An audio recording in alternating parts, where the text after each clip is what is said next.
Welcome to Unlocking Your Truth, another podcast by Dr. Lesley Phillips.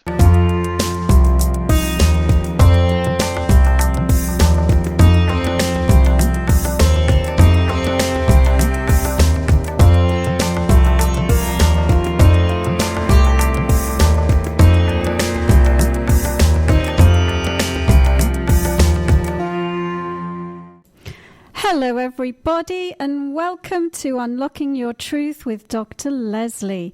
Tonight's topic is life on Earth, duality and growth cycles. Life on this planet is not without its struggles. Some people believe that when you're on a spiritual path that there is some state of bliss that you can reach, and that once that happens all of your problems will go away. But that's really not how life in this planet works.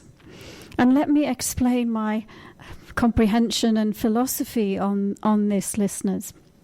And so, you are all part of God. You're all part of the oneness. You are all eternal spiritual beings.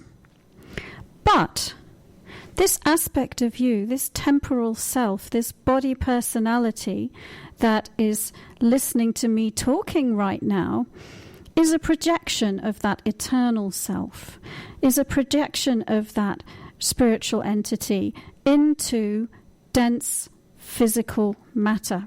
So you've created a physical body and you've projected your consciousness into it. And you've done it for a very specific reason. And one of the reasons is that by separating yourself from the oneness, from that state of being where all simply is, you are allowing yourself focus. You're allowing yourself focus to have some very focused experiences with the objective of expanding your consciousness. And as you expand your consciousness, the whole of eternity grows and expands because you are part of it. Now, physical reality on this planet exists in states of opposites. So if you're familiar with the Eastern concept of yin and yang, perhaps you'll know what I'm talking about.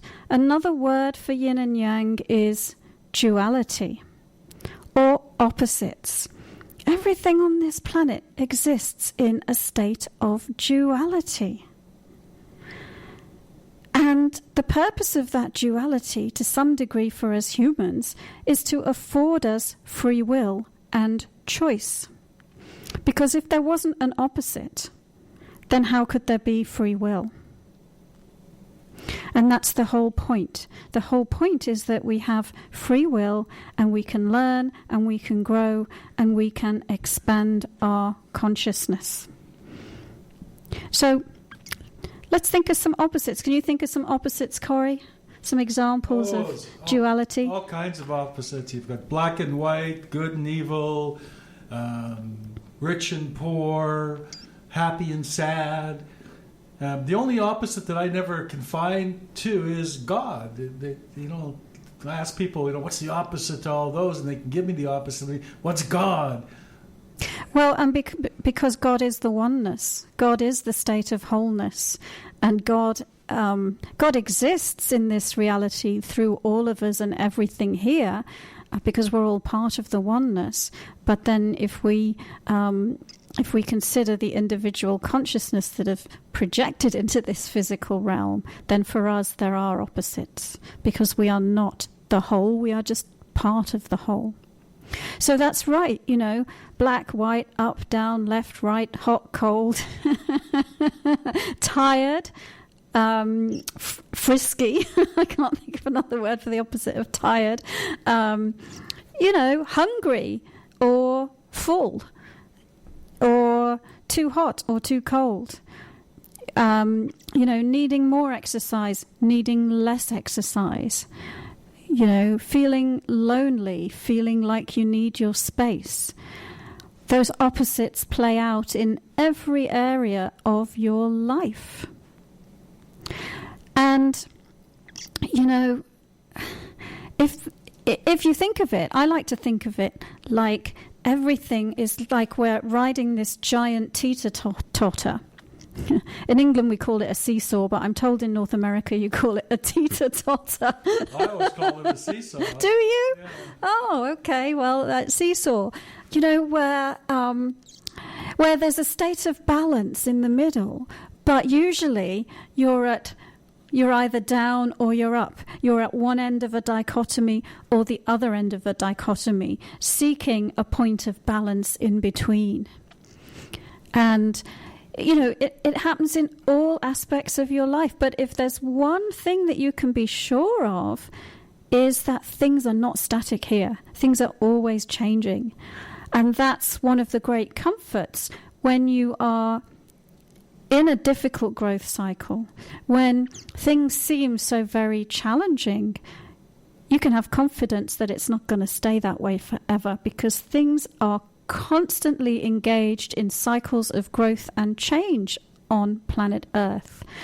Can you think of some natural cycles of growth and change on this planet, Corey? Put Corey on the spot tonight. No, you don't have to, not putting me on the spot. Oh, definitely. I mean, let's face it, just spirituality is a growth and change on a continuous basis. Balance, you mentioned balance. Balance is interesting because we're always looking for a balanced life. And when you think about living a life on this earth, which is a dual nature, a duality, but yet we're looking for a balanced life. So that means a little bad and a little good, a little sick and a little well. It's kind of interesting. Yet what we are actually striving for is an extreme to one side. But yet we look for balance. And balance itself is a struggle in itself. I think a path, traveling any path can be a struggle. It's and it always takes movement. Somebody told me once, walking a spiritual path is like trying to roller skate uphill in the winter on an icy plain. That's a very funny picture. Yeah, well, and one of the things I meant by cycles of growth and change is just look around. I mean, even the human condition. You're born, you're a baby, you're in a baby body.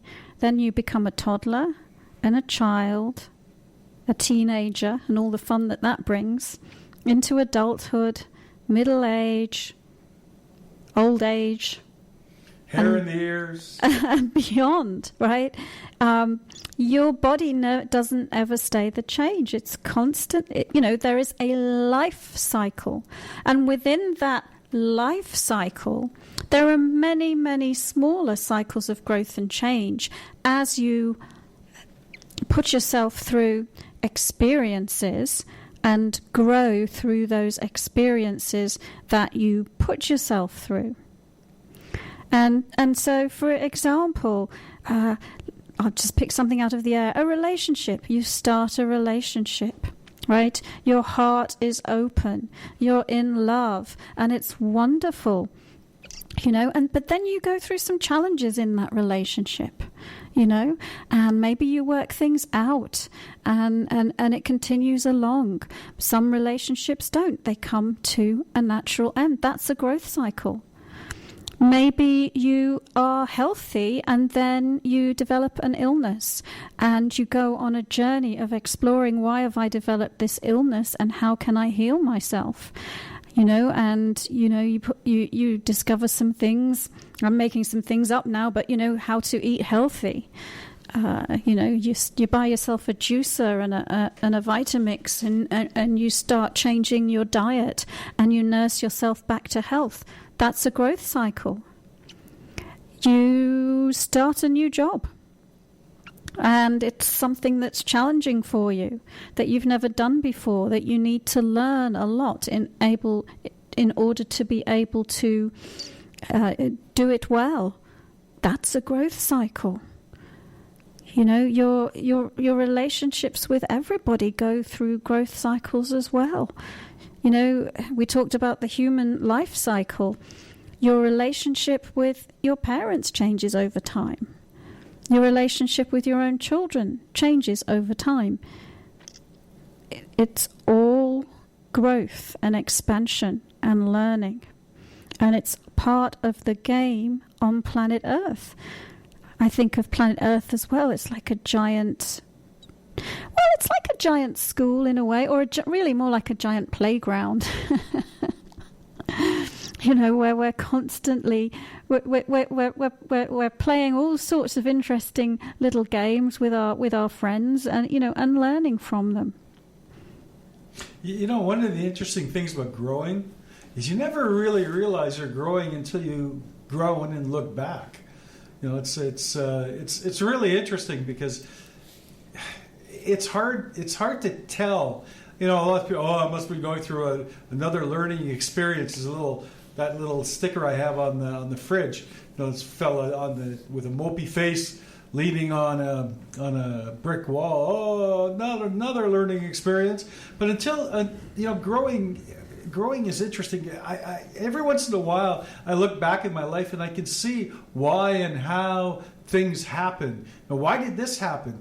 What happened after that happened? Oh, and everything fits together. We think when we're going through experiences that they don't fit, but they actually do. Everything fits together. Everything's there for a reason. Every reaction has an equal opposite reaction. It's always there, and it can always be for our benefit. The question I like to ask myself once in a while: what's the norm? What's the norm in that situation? What's the norm for me in that situation? Because it's different than for others. Yeah, well, in fact, I think there is no norm, because everybody is unique and everyone's having their own unique experience, really. I wanted to say something about what you said. Well, most of us don't realize we're growing and expanding and until we look back in retrospect. And that sort of brings me to... one of the goals for all of us in this world is to become conscious, to wake up and become conscious, to become the conscious designer of our own lives. Another word for it is enlightenment. I think that there's such... I shy away from the word enlightenment just because people tend to think it's this amazing state to be in. But really what we're talking about is just waking up and consciously running your life. That's what we're talking about. And so you can become conscious of your growth as it happens, the more awakened you become. And really, what it means to, from my perspective, which is only my perspective, what it means to be a spiritual master, or to gain some mastery over life on earth, it's to be able to handle the growth cycles. It's to learn how to navigate your way through them. It's to understand how you can cope with the challenging situations so that they don't run away with you. So, for example, if you feel a little bit depressed, right, you can notice that, and then maybe you have some meditation techniques or some other things that you do that helps shift your energy, right? The opposite of that being unconscious, you might go into a decline and sink into an even deeper depression, ending with wanting to end it all, for example. And so, it's about being conscious of your growth and what growth you're going through, and being able to have a spiritual perspective on it and have some personal way of being able to consciously travel through that growth, and to be able to, if you reach that, if you're able to do that, folks, then the difficult growth cycles need not last as long. Corey is laughing, and I don't know why. He's being distracted, aren't you? Yeah, I just saw it. We have open windows here. I just saw something I found very humorous. I'll keep it to myself. You don't want to share it with us? No, Won't make us all laugh. No. It's one of those things. There's cleaners are walking around and sort of like sweeping stuff under the carpet. Oh. Cartoons. Here's a question for you, and I sort of disagree with you in a way, in one sense. You have to have an experience before you can recognize the experience. So, in other words, growth, you have to have the growth before you can recognize the growth. So how is that disagreeing with me? No, you were saying you notice the growth as you're growing. That doesn't mean you're not having the growth. No, but you are having the growth, but you have to have the growth before you have the growing, before you have the notice of the growing. No, not necessarily. So that brings me to another thing. Some people, when they get on the spiritual path, and I know because I did this. So for example, there's a form of energy that you can learn to run called Kundalini, and it's a very powerful, transformative energy. And when you learn to run this energy, you can use it to very rapidly spiritualize any energy in your body. So if you've stored pain in your body, you can run your Kundalini and it will help you to eliminate the pain. Now, of course, you have to be aware that you are inhabiting a physical body that has to deal with the rate that you are transforming yourself. Okay, so spirit creates instantly, and we're in this place where time and space doesn't exist, but the physical body does exist in time and space, and there's only so much that it can cope with at any point in time. Okay, and so I'll use this example of when I first learned to run my Kundalini energy, and the person who was teaching me said, just start gently. Just run it, not to maximum and for a short period of time, because, you need to get used to doing this. And of course I went home and I said, I don't need to go through that stage. I can just blast it full on. And I ran it full on for about a day. And I spent the next day on the floor sobbing for another 24 hours because I had lit up so much pain in my system. And I've noticed that as a pattern in myself, when I was first starting out, and in other people that I know. It's like okay, I know that I've got this pain in me or whatever it is, and I need to clear it out. And so I'm going to manifest a growth cycle consciously to clear it out. Okay, and then overdoing it.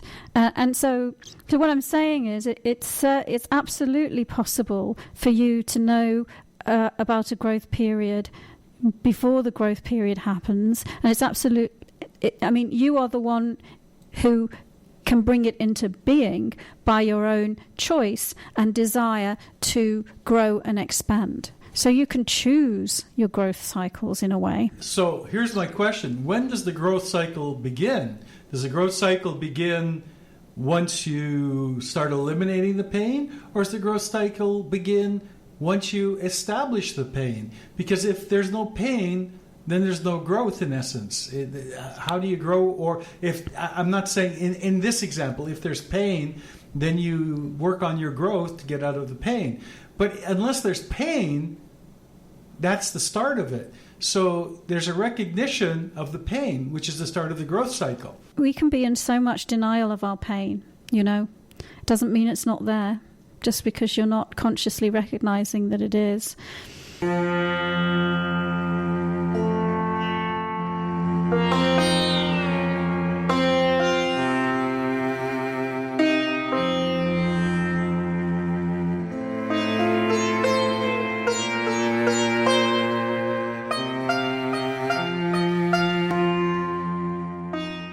Question for you, Dr. Lesley. Sounds good. An email question that's come in. And this is a question from Jen. And Jen says, why does it feel like I'm missing something? I feel the universe is trying to tell me something, but I can't figure it out. Talk about a growth cycle. Mm-hmm. Okay. Give me a moment, folks. I'll just explain. The way I do this is I go into an altered state of consciousness. It's called a trance. And I don't sound any different when I do it. It's not like one of those strange people you watch on the television who are really hamming it up. It's just a very slight reorientation of my energy system so that I can tune in. And right now I'm going to tune in to Jen, who's asking about feeling like something is missing and that there's something that she's meant to get, that the universe is trying to communicate to her. Excuse me.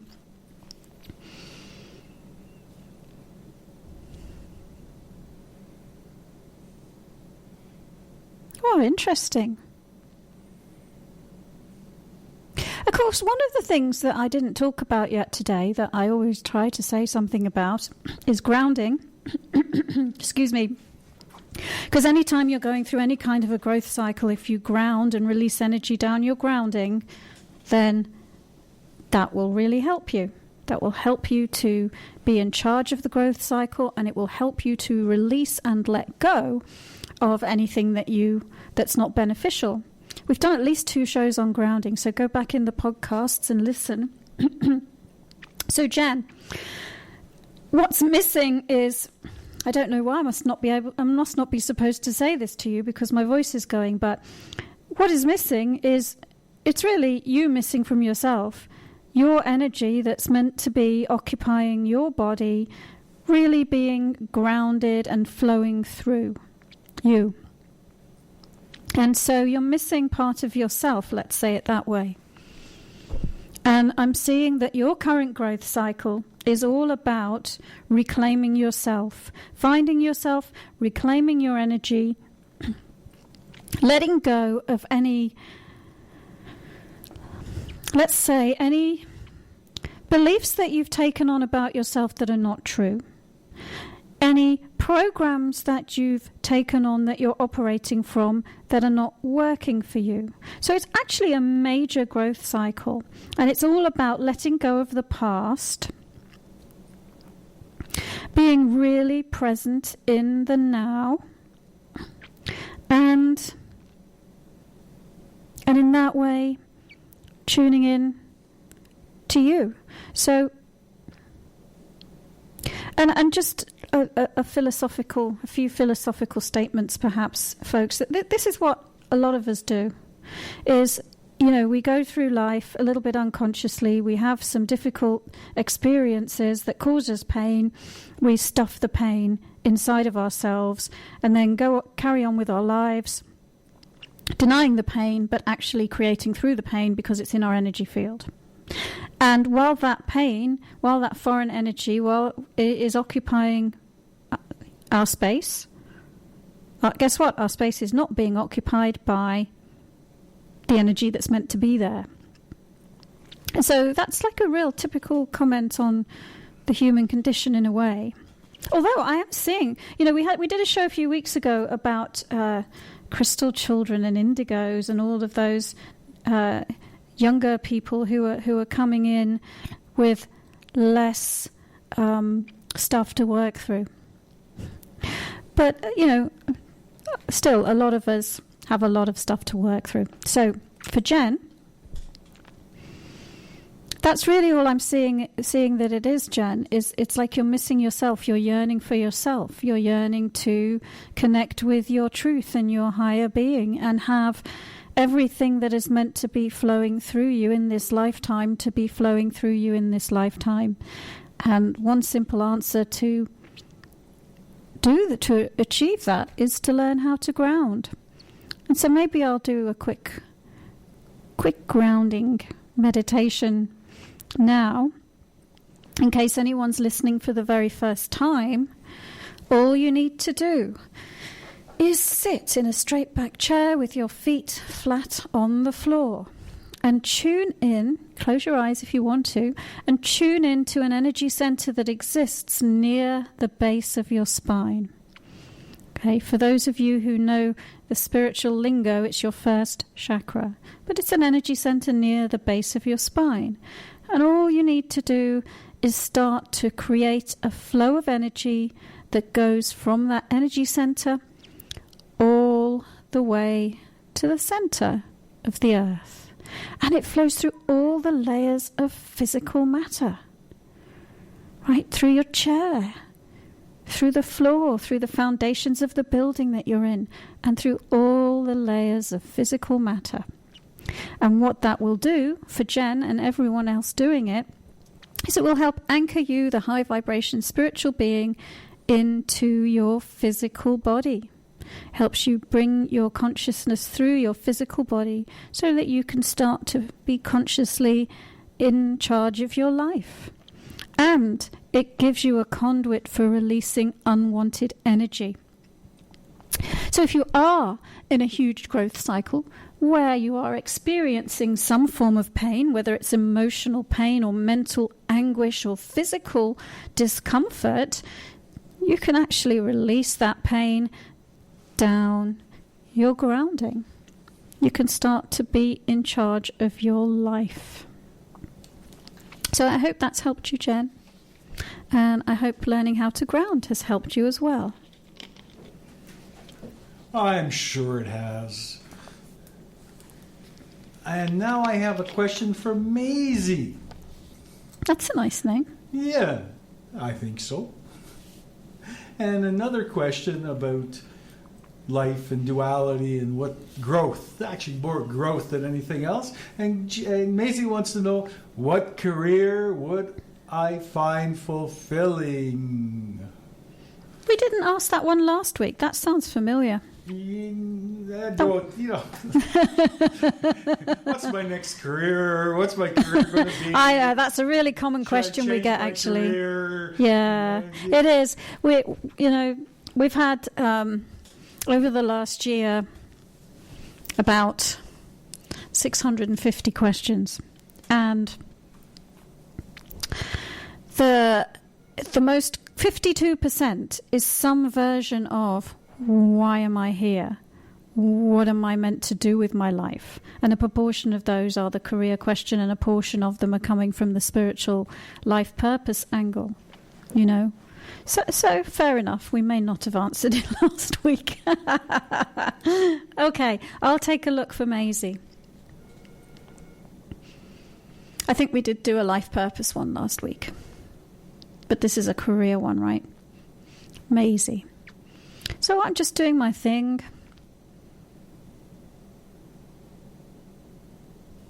Taking a look at this person's energy. Well, you know what I want to say to you, Maisie, is here's a clue. Follow your joy. Every single one of you on this question of life purpose and career has an internal guidance system. You have an on-board sat-nav, right? Just like you have in your car that, will give you some directions on what route to take. You actually have your on-board guidance system of your life, and it's called your intuition blueprint, your own unique profile of intuitive abilities that are there to guide you and move you forward. And so, for all of us, one of the great ones to listen to is the heart.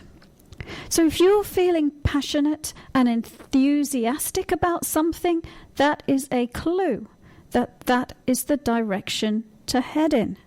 If you're feeling resistant, if you're thinking, oh no, I have to get up and go to that awful place and do that awful thing, then that's a clue that you're not in the right place and that is not for you. So for anyone who is figuring out about their career direction, instead of going into your mental processing, well, this is what I was trained to do, this is what I have a degree in, this is what I've done in the past, there's There's more jobs available in the job market, according to the statistics, in this and less in that. Instead of going into all that analytical thing, just listen to your heart. What do you love? Because what you love is what you are here to do. I love all this spiritual stuff. I think the question we had last week, somebody looked like they were a singer. Maybe they love to sing, Corey likes to plant trees and renovate houses, whatever you love. And so, Maisie, I was seeing that you were in a growth cycle that I would label finding my joy. What is it that gives me joy?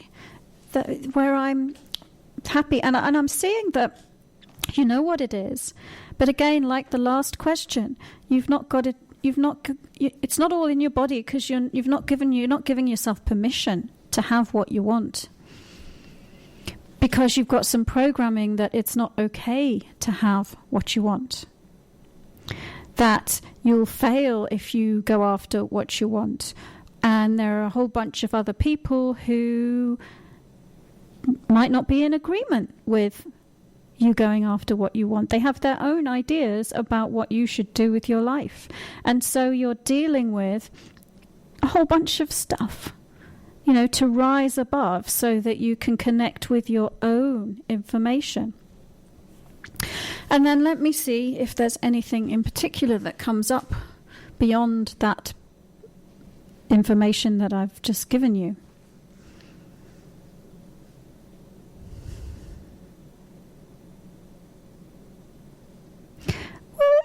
Interestingly enough, the information that I'm getting is that I'm seeing you not necessarily have one career focus.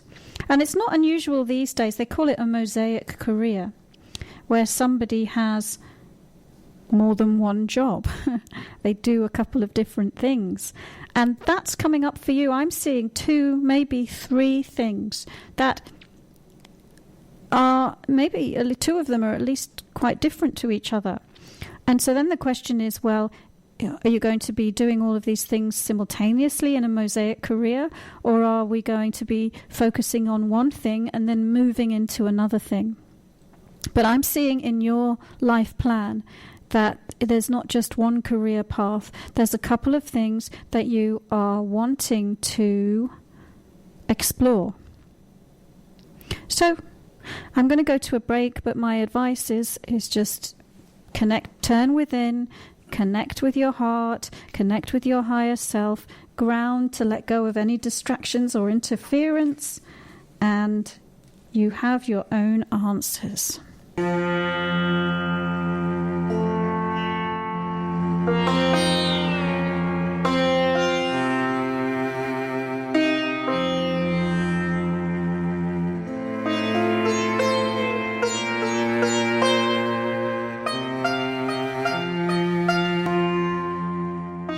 Hello, Lola. Fantastic. How are you? Really good, Lola. And how are you? I'm great. And I thought, what a perfect timing, as tomorrow is the solstice. Right. Which is season. Yes. And I was wondering if you could share any perspective on how we may line up a growth cycle to possibly work within the seasons, to line up with the rest of the world. Any suggestions, recommendations, or any insights on that? Oh, that is a very interesting question. Thank you for that question. And we are part of this planet. We are part of this planet, and we're kind of. It's like you have your body, and the Earth is like our larger body. We're almost like cells in this world, and so I would say that we already are lined up with the natural cycles of this Earth, and but if you think about, maybe the last 200 years, when we've gone into this sort of big industrial age, we've separated ourselves a little bit consciously from it. But, in inverted commas, in the olden days, people were very in touch with the natural cycles of the Earth, because they were, living a subsistence, farming and working with the seasons and all of that. And of course, we all know the stories about, the women and their natural cycles matching the cycles of the moon and all of that. So I think that, we are lined up with the seasons and the changes on the planet. The smaller cycles and the larger cycles, because, we all know the whole 2012 thing with the energies rising and all of that and the frequency going up. We're part of that. That's a natural cycle of the galaxy that we're in, of the universe, of the Milky Way. And we're part of that as well. But some people do like to do rituals, don't they? So a lot of people will do a solstice ritual. I know that there seems to be a lot of people in the Lower Mainland that do a labyrinth walk on the solstice, or a ceremony that involves lanterns and lights, and those things can help, because they help to focus your consciousness. If you walk a labyrinth, or you light some candles, or you light a bonfire, that you're lighting a bonfire to help you let go of the past and start a new cycle. Some people do rituals where they might write down some of the things that they want to let go of and then put the paper in the fire. And that helps them to consciously align with the intention that I'm letting this go and I'm starting a new cycle. Or some people, when they walk the labyrinth on the solstice, it's the same thing. It's an inner journey deep within themselves, a journey of self-discovery as they walk to, into the center of the labyrinth. And so all of these things can help you align with your personal growth cycle, and also take advantage of the switching energies that are occurring on a planetary level. So how's that for an answer, Lola? Are you still there? Yes, I'm a little delayed because I can't quite hear on the phone, but I'm listening from the recording of the streaming. So yes, that's fantastic, and I'm looking forward to doing that this evening. So the timing couldn't have been any better. What are you going to do? I'm going to reflect on what has taken place, and I'm going to have a statement of gratitude, and then also look at what I'd like to continue and what I'd like to, openly release, and then welcome the new season for tomorrow. Wonderful. That sounds wonderful. Mm-hmm. Yeah, it's interesting that I chose to talk about growth cycles tonight, and yet I'd completely forgotten that it was the solstice. So really, thank you very much for phoning up and reminding us about that. That's You're really welcome. Great. I think there's no accident there. It's perfect timing, so thank you. Yeah. Take good care. Thanks, Lola. Thank you, Lola. You're welcome. Bye now. That is perfect timing, isn't it, to be talking about growth cycles, the solstice, shifting from one season to another. And it's interesting when you look at the seasons, like the spring and the summer and the fall and the winter, because it's like the spring is time of new growth, and the summer is, time when the energies are like really up and blazing, and then the fall, things are going into decline and being released, and then the winter is this very quiet period, although things can be happening below the surface.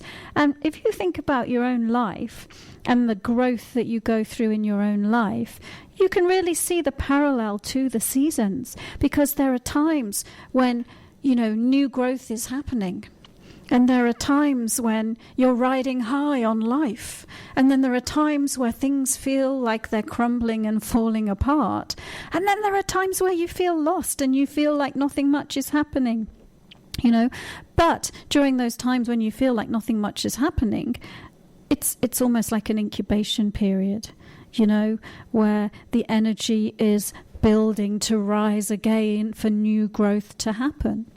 And so I feel that the life that we live and the growth that we go through is very akin to the seasons. Now, I don't know if we lived on the equator, we could say the same thing. That's kind of interesting, isn't it? Because on the equator, we don't have the same seasonal shifts. We have, because in where we live, we've got, the hours of dark and light are shifting with the seasons, aren't they? But on the equator, we have 12 hours of dark and 12 hours of light all the time. It's sort of like a very regular pattern. So there are different patterns, aren't there? And cycles. And perhaps where we choose to live on the planet is relevant to the type of growth that we want to go through.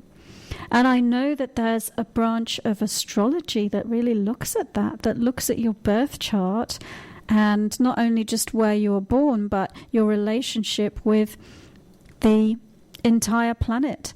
And you can have that chart done, and it will tell you, for you, if you live in Japan, these are the type of energies that will come to bear, and if you live in Alaska, these are the type of energy that will come to bear.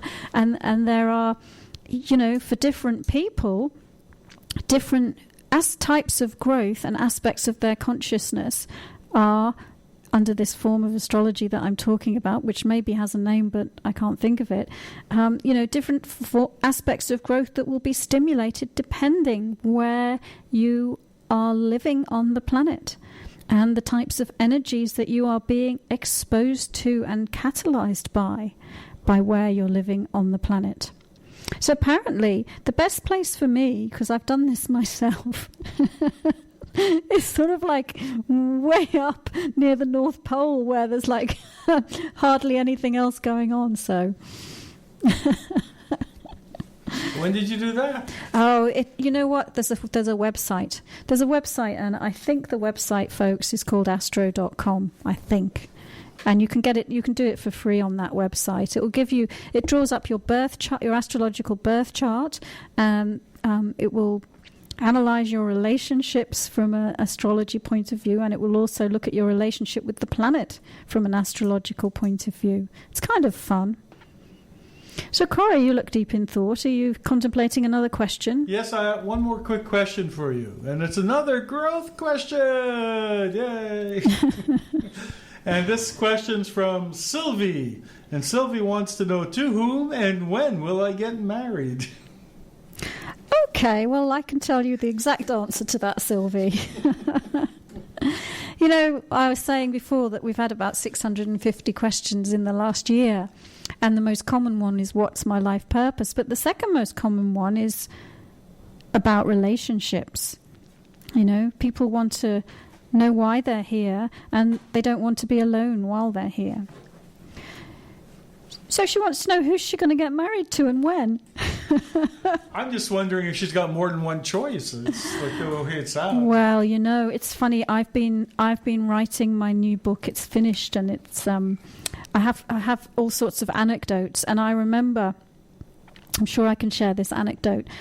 This is from a long time ago. I had a lady who came to me for a reading, and as people often do, she said, well, will you look at my relationship with this man? And so I had a look at her relationship with that man, and I gave her some information about it, and she said, well, thank you very much. And now, will you look at my relationship with this man? And I thought, well, this is getting interesting. So I looked at her relationship with that man. And then she said, well, thank you very much. And now how about this man? And we went through about 10 different men in this reading. So, we started out talking about free will and choice, and how life on this earth is all about choice. She had a lot of choices that she was trying to work her way through. Well, Sylvia, I can tell you who you're going to marry if you're interested. Your fiancé. Well done, Corey. That's the right answer. Okay, I'll just say, Sylvie, one thing I won't do for you is I won't predict your future. And the reason is that You create your own reality, and all that exists is present time, and the future is something that you draw to yourself by your thoughts and your actions and your beliefs from the present moment. And so what I would rather do is say to you, it seems like you have this dream to be happily married.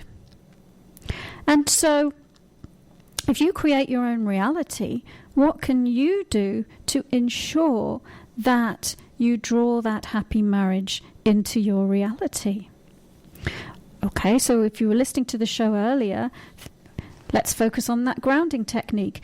Is there anything that you believe within you that is the opposite? I think we were talking about opposites of being married. Do you believe that you deserve to be married?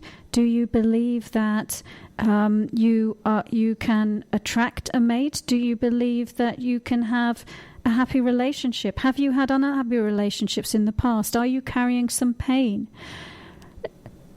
Turn within and look deeply, and if you find anything like that, release it and let it go. Because what you want is you want to develop a frequency that is a match for a happy marriage. And the other way that you can do it is to just tune into how you expect to feel when you're happily married. What will that feel like? And feel it now. Radiate the frequency of being in a happy marriage now. And you will attract that towards yourself. And the rate at which you will attract it towards yourself will be directly proportional to how much you believe it or how much you doubt it. So if you really believe it, it's going to happen faster than if you have a lot of doubt about it.